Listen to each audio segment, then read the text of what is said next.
It's brand new AC/DC right here on your Classic Metal Show from their forthcoming release, which comes out on Tuesday. That is AC/DC Rock or Bust with Dogs of War. And this is Neeley rocking with my dog of war, Mr. Chris Aiken. What's going on, Chris? Little buzzed, ready to roll. A little buzz today. You've been kind of MIA the last few days. I've texted you a few times, and I got no response. Haven't seen you on the instant messenger. Where you been hanging out? You texted me? Yeah, I texted you a couple times. Really? Yeah, you just don't pay attention to me anymore. Guess not. I'm too busy with my chicks. Is that what it is? Yeah, I guess. Well, speaking of chicks, yeah, I had texted you about that. Today? On Thursday. I sent you a text on Thursday. What did you text me? About my nephew. Oh, I did see that. Yeah. Can I read that? Yeah, go ahead. I'm looking for it. Hold on. Where are you at? God damn, I got a million fucking texts. Well, there you go. You texted me on fucking Thanksgiving. Yes. Where is it? Shit. Dude, I'm useless. You better read it. Well, I was at Thanksgiving, as most people are. And you want me to read it? Yeah. Let me set up the story. So, my nephew, who's almost 20 years to the day younger than me, right, is kind of like a mini Wendell. Mm-hmm. He has a lot of the same attributes as myself, and he kind of had the same attitude. And he's gonna be 30. He's gonna be 31, or he just turned 31 actually. Okay, it was his birthday over Thanksgiving, and single guy. Successful, nice house, bought a house 3 years ago, car, he's got money, he's got a decent job, right. Good looking kid. So he's got a lot going for him. So he keeps that cock into someone's mouth. So I basically asked him, so what's going on with the chick front? So you can take it from there. And I said, so what he told me, I said, I gotta send this to Chris. It says, my nephew had a great line today. I asked him how things with the ladies were going. His reply, I've been hanging out with this chick for a while. I haven't seen the crazy yet, but I am waiting for it. It's pretty funny. Yeah, so I knew you'd appreciate that. I did. I mean, I didn't prompt him to say that. He just said, yeah, I haven't seen the crazy yet, but I'm waiting for it. But it's coming. Yep. It's coming. So he just knows when it's ready to cut that tie. Right. So anyway, good stuff. Well, did you have a good Thanksgiving, Mr. Aiken? I did. I cooked. If you can believe that, I made a Thanksgiving dinner. Wow, look at you. Yeah, Mr. Domesticated that I am. I made a bird. It didn't suck. I made some food. It didn't suck. Not bad. And who did you entertain? My brother and his family and my mom. Nice. And my kids and blah, blah, blah. Wow. You mean you didn't have to fight for the attention of the children with the ex? Well, me and the ex have an agreement that she can do whatever she wants, and then I'll take the scraps because I really don't give a fuck. Right. But my kids came over for like dessert-ish type of a deal. Okay. She can have them. Dude, who gives a shit? I never understand these fucking people. Talk about a reason to keep a fucking bitch that you don't want in your life. Right. Yeah, let's fight over who gets who for how long and what time you need to change, trade kids and whatever. Well, but here's the thing where you're concerned or where your situation is concerned. Yeah. Your children are grown adults. I wouldn't care if my kids were 5. Well, regardless of that. Do you or the ex have any control over who gets the kids? I mean, they're adults. Yeah, but my ex is a manipulative cunt. I understand, but my point is that don't they have a say-so in where they choose to be and when? Okay, now there's a say-so, and then there's the whole world of being shunned for not giving her way. Okay, well then if you're being shunned for not giving someone their way, then that person isn't worthy of your attention to begin with. Well, I'm in full agreement of that. But kids, it's a little bit different with their mommy. Sure. Well, again, it's if I was in your situation, I too would not care one way or the other, especially since they're over 21. Yeah, I don't, whatever. If they show up, cool. If they don't, cool. That's my point. If we celebrate Thanksgiving tomorrow, cool. I don't care. It's just a day. All of them, they're just days. I agree. Days, they're just days. Yeah, you know what? When I espouse that, not that I still don't believe it, because that is how I think about it. Yeah. I've learned not to espouse that thought process because I've gotten a really bad rap over the years because of that. From who? Family or chicks? Well, both family and chicks. Really? Yeah. Oh, yeah. People take that stuff way too serious, and it's just like, oh, you're a cold-hearted bastard. I can't believe how uncaring and unfeeling you are. Uncaring and unfeeling? Yeah, because you're not sentimental about the holidays. So you have 365 days in a year. You have, 8 holidays? More or less.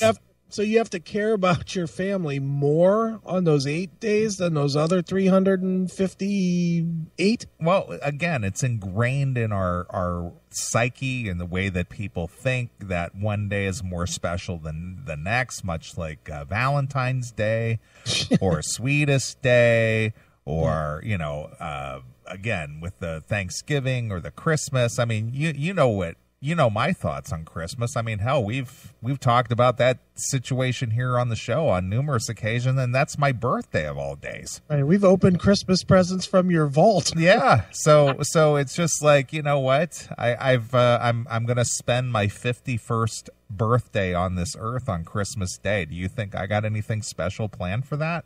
I would imagine you do. No. You got to imagine you got a surprise party and a clown and No. all that stuff. A big giant cake, multi-layered.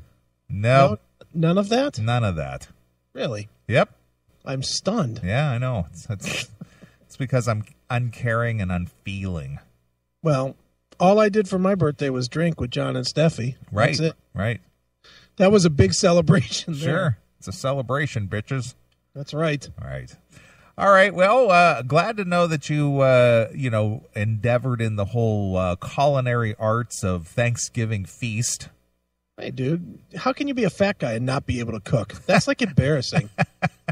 Who wants to be the fat guy that only eats at McDonald's? There's no honesty in that. Right. That's just lazy. Right. Being a fat guy that can cook, at least I can lie or half truth it into. Well, it's because I love to cook. Sure. Look at Steve Jackson. Neeley is such a Christmas bummer. I'll take that over being a little black bummer. Hey! How about that? Hey, let's not start Ferguson talk already. I mean, I'm not ready to go there yet. Yeah. Yeah. Well, we will talk about that. But I'm yeah. stunned. Oh, yeah. Well, tonight, a favorite of mine, and I know a favorite of yours, Joe Lynn Turner returns to the show. Yeah, Joe is awesome, man. He is. He's like one of the nicest people I've ever spoken to on the show. And there's many of them, believe me, but Joe stands out as probably in the top 3. Yeah, and Joe is one of those guys, boy, he doesn't pull any punches. Oh, I know. That's the other thing. He's got nothing to lose. Nope, and certainly doesn't care if you perceive that he does. He'll say whatever the fuck he thinks. I mean, how's that going to affect him? No, he doesn't care. That's Whatever. my point. It's just like, what can he do or say that's going to affect him? Bottom line is that the argument always ends with, I've been in Rainbow and Deep Purple. Go fuck yourself. Right. Nice.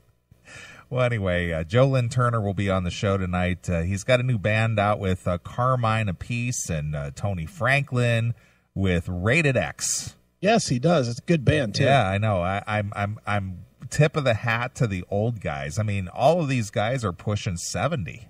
Yeah. So, holy shit. Unless you look at Joe, because his plastic surgeon makes him look 30.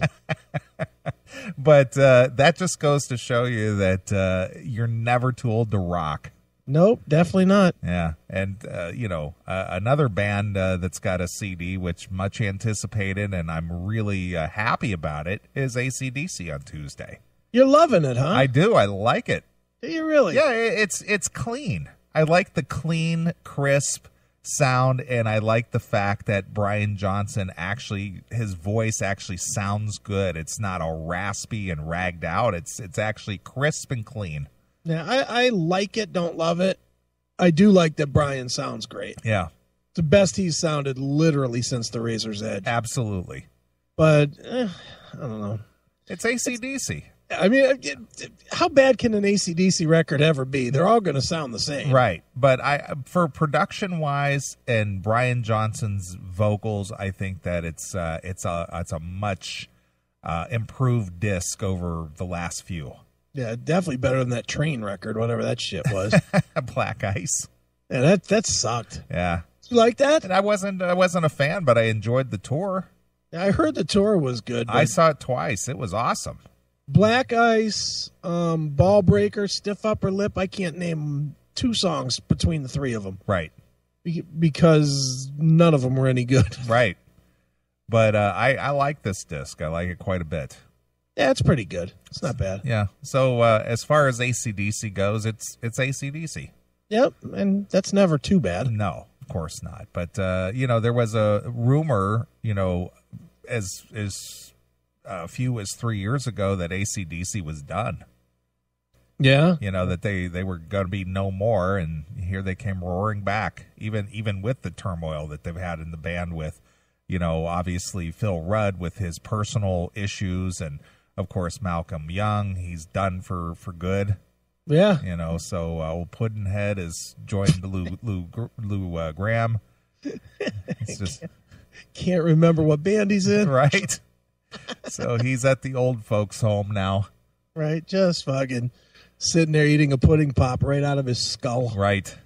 They basically had Sid Barrett's room on hold for him. Show him old AC/DC videos and say, hey, that's you. Right. He looks at it like it's a fucking mirror. Yeah. Hey, I look funny. Exactly. Horrible. All right. Well, anyway, that's what's going on the show tonight. Joe Lynn Turner, and, we got some subjects to talk about. The half of Megadeth quitting this week. Yeah, how about that? That's bizarre. And so we'll kind of explore that a little bit. And I don't know how much light we could shed on that, but that's bizarre. Yeah. Well, it's not that bizarre. It is. Well, when we talk about it, I got some thoughts on it. But I saw them. My good friend Steve Jackson. Steve Jackson, not Steve Jackson. Nathan in Kentucky. Nathan in Kentucky. I was looking at the. Wait, Nathan's gonna want to kill you. He's no, like, I was paying attention to the stupid room over here. What the hell's wrong with me? Yeah, Nathan from Kentucky. We went to the show together, and they were really good, really good. That's the last show Nathan's buying you tickets for. You don't even remember that you bought them for you. It's not that I didn't remember. I'm just paying attention to the chat room, trying to include everybody in the conversation here. Sure. Right. All right. But anyway, so that's kind of a bizarre twist this week. Sure it is. And then, obviously we talked about, we'll definitely get into some Ferguson discussion because there's just tons of angles here. Why, did something happen there? No, nothing out of not anything out of the norm, at least for the last 6 months. Really? I didn't even notice. So we'll talk a little bit about that. And is it in the news or something? Yeah. Well, actually, that's funny that you would say that because the day after on Wednesday, I was talking to my sister on my way to work, and I had said, that whole Ferguson deal, and she goes, "What's that?" Oh, Jesus. And I said, the white cop shooting a black kid, blah, blah, blah. Oh, yeah, I haven't paid attention to that. Yeah, well, yeah, why would she? It's not like her boyfriend is a civil servant. Well, that's the whole thing is that because of his position, he just gets so tired of it.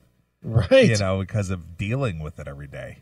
Right. Well, I can see that, I guess. So it's, he doesn't like to watch shows like Cops or, any kind of crime shows. He doesn't enjoy those at all. Well, I loved the shit out of watching you stream this week. Holy smokes. Yeah, me too. It was definitely fun to watch animals fucking animalizing. Right. That was fun as shit. Absolutely. So, anyway, the year is winding down. Yeah. And we got a takeover show on the 13th. Yep. What's going on next week? It's a live show, right? Mr. Lynch. All right. It's a live show next week, a takeover show on the 13th. A live show on the 20th, and we're done. I thought, okay, when is the top 10 countdown show? 27th. Okay. And then the best of is the 3rd. Okay. I moved everything back a week because All right. I want 2 weeks off. I gotcha. All right. Sounds good. Yeah, it'll be good. And I sent you back your top 10 with your songs. Yeah, I saw that. So I did my diligence today. What did you think of my list? Anything on there a surprise at all? Yeah. Okay. Several, including Jolyn Turner. Right. I was surprised on that one just a little bit, and I mean there's surprises from everybody. Tim James's list is absolutely fucking tarded. Did you look at his list? I did. Did you think, what a fucking retard? No, it was expected. I mean, come on. You know, there were so many picks out there that, you know, I know, you know, Red and Jerry. I know Tim James. I had no feel for what Doghouse would do. Right. And there were some obvious picks there that I could have gone with that I thought were real stellar. Mm-hmm. But there were some other picks that were just as stellar that were a little lesser known. Right, sure. So that was kind of the way that I did my picks, because I didn't want to, knowing these guys the way that I do, I kind of knew there was almost a given there.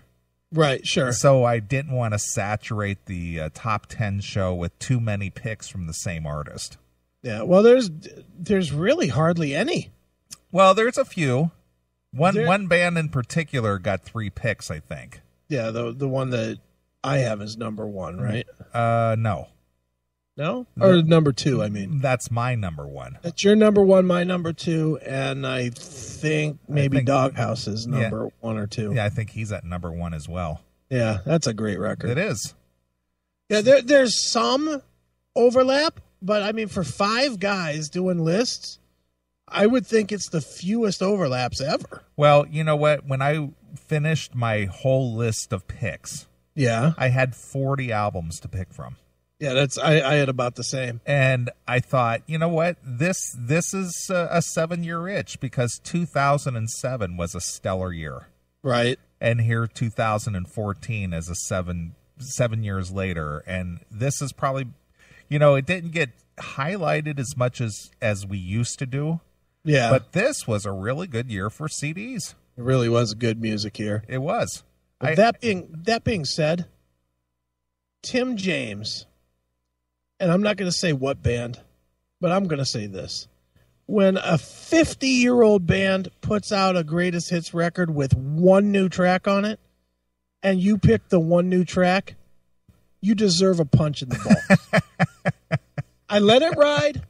Didn't make him change it, because it's definitely different. Right. But you know which pick I'm talking about. I do. Did he not deserve a punch in the balls? You know what? Again, I don't know.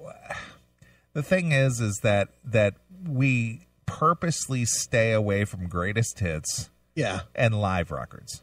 Right. It's just regurgitated stuff that you've heard before.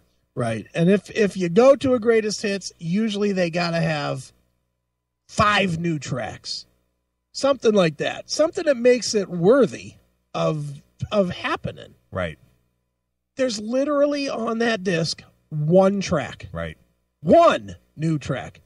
And he picked that track. Well, the thing is for you, you know, more than me, even though I'm big fan of this band, it would be like you picking one of the Zeppelin remasters. Yeah, exactly. That's yeah. I'm gonna go with the alternate take of Stairway to Heaven. Right.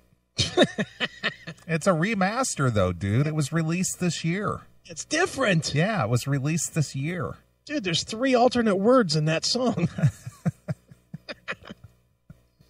So, yeah. Nathan from Kentucky picked one, but that's not the one I'm even talking about. There's 2 of them then, I guess. Right. Wow.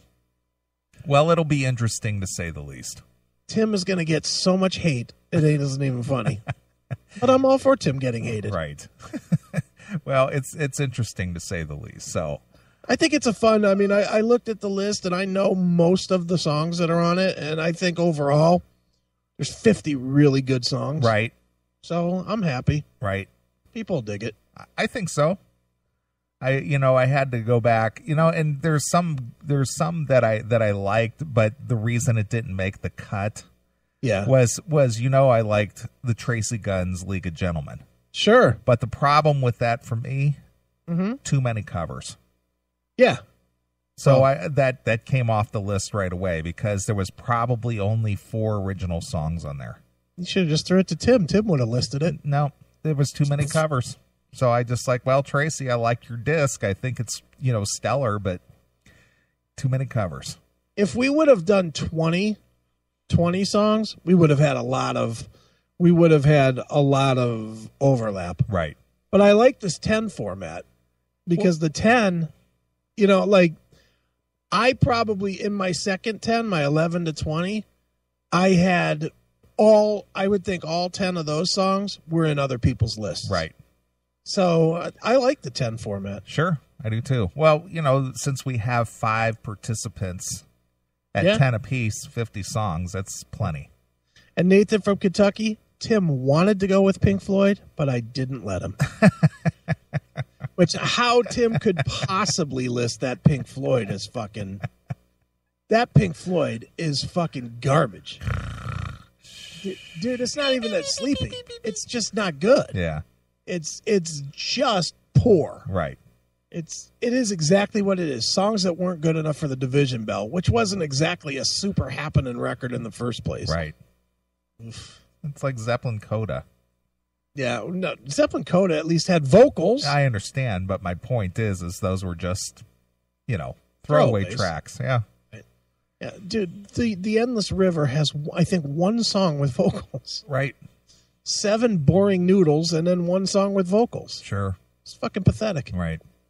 It's Pink Floyd, though, man. Yeah, well, David Gilmour should stop being so fucking lazy and throw down some lyrics. Yeah. Fucking lazy piece of shit. Well, aside from the music stuff, and family visiting and whatnot, I noticed there on your Facebook that you mentioned you were watching, a few epic episodes of something or another. Oh, yeah. And one of the things that popped up for me on the Netflix was a series. I don't know how long it's been out there because I just discovered it. It was one of those suggested things. It's called 30 for 30. Oh, I love those. I've never watched any before, but I watched the one on Brian Bosworth. Yeah, I watched that one yesterday, too. I watched that one and Bo Jackson. And I watched the one on Tanya Harding. I have not seen the Tanya Harding one. Oh, is she hideous?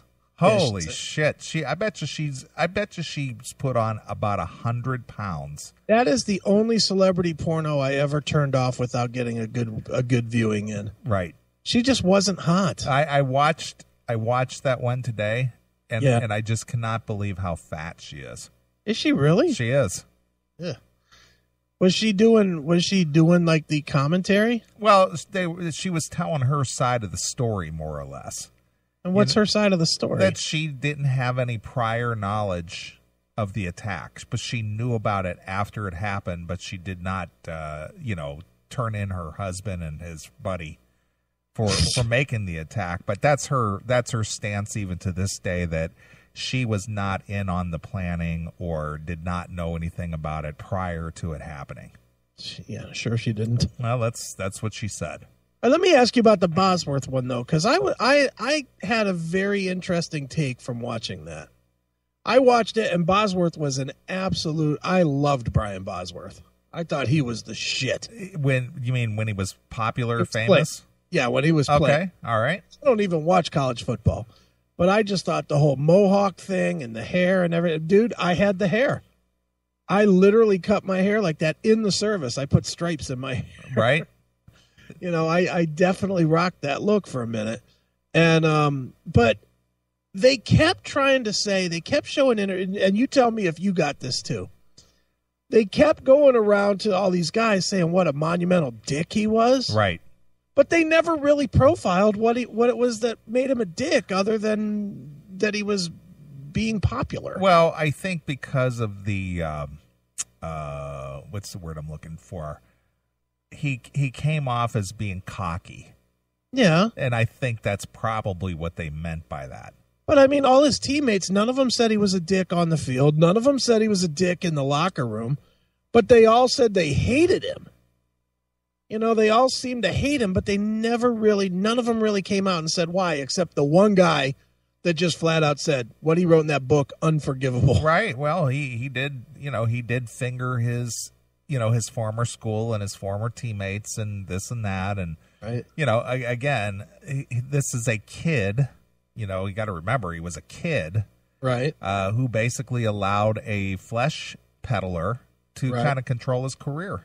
Yeah, that didn't work out so well. No, and that's usually what happens. These guys, these agents get a hold of you, and we're going to make you a big star, and we're going to do this, and we're going to do that, and they lose control. They lose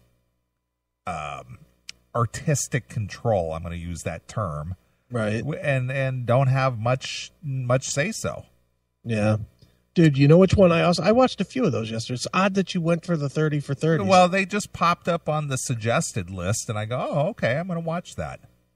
I'll tell you one, if you want to watch one of a guy that's real fucked up, watch the Ricky Williams one. Okay.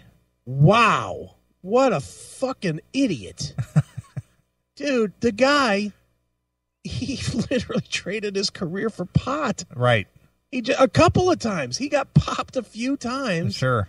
And just kept saying, fuck it, I'm going to go smoke pot. I don't care if I can play football. Right. What a fucking tool. Yeah, it's hard to believe that a substance can basically ruin your whole desire to maintain your lifestyle and your career and your income and, everything. Yeah. Dude, but he is, I believe, after watching that one, I honestly believe that he's a certifiable fucking lunatic. He could be. He could be a sociopath. Dude, some of the shit he was saying and talking, and he doesn't give a shit about money, and, he likes to sit in a dark room and not ever come out. And, I was like, God damn, man. Yeah. Well, another one that I watched documentary-wise, not specifically sports, was that Burt's Bees. Haven't seen that. I watched that, and one that I know that you probably saw, or maybe I don't know if you did or not. Yeah. The Eagles. Haven't seen that either. That's 3 hours, dude. Of the Eagles? Yeah, it's the history of the Eagles, part 1 and part 2.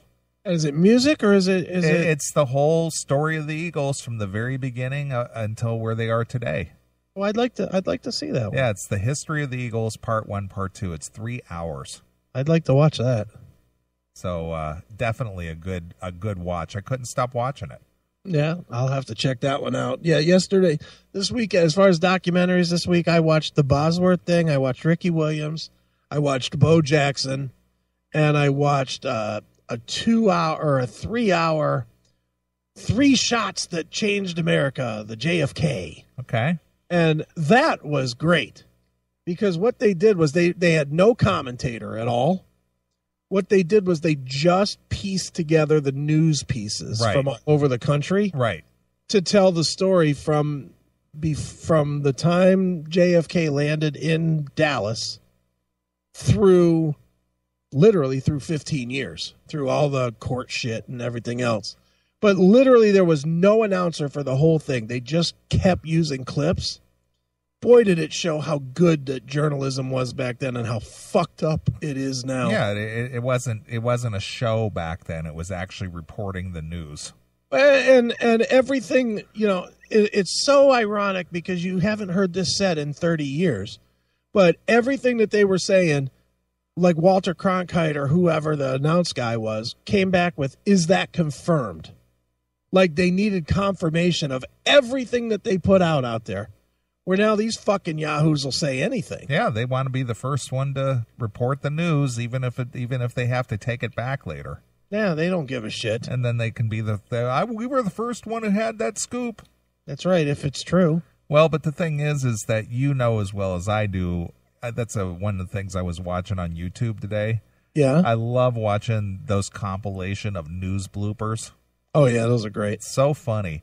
But I think probably the one that stung the reporting without confirming thing was when that jet crashed. And it said it was piloted by Something Wong, We Too Low, Holy Fook, Right. Bing Bang Pow. Right. Dumbass newsreader. Holy Fook. Holy Fook. Something Wong, We Too Low. Dumb bitch. Why don't you just go with a bunch of 7 were dead or whatever? Right. Why do you got to say their names? Dumbass. Yep. So good. So so I was documenting and Netflixing this weekend. Sounds like we did the same shit, kind of. Yeah. Because I did some YouTubing too. I watched a great documentary called "The Most Dangerous Prison in the USA," and boy, I think I would kill myself before I would go to this prison. It's somewhere in Arkansas or somewhere. No, it wasn't at. Oh, I know. I saw that actually. Jesus Christ! I saw that. It's like out in the middle of nowhere, and they've got. Is that where they grow all their own food and stuff? Yeah. I saw that. It's in Mississippi, I think. Yeah, dude. When you watch that, if you were convicted of a crime, wouldn't you kill yourself? I think I would. I would kill myself before I would go there. They showed some guy, and he's literally on camera while the guards aren't looking, showing the camera guy how to make knives. Right. And he wrapped a knife up in his fucking underwear or whatever, walked out of the thing, and 2 minutes later he was in a knife fight with the knife that he just made for the camera guy. Right. I was like, what the fuck is this? How are they not like standing over him to say, wait a minute, give me the knife? I couldn't believe it. But it was scary, dude. At one point, they actually had somebody get their head cut off. Right. In a prison? Yeah. How does that fucking happen? Where's the police? Right. Jesus. Now, Ferguson, I could see it, but not in a prison. Well, I agree with that as well.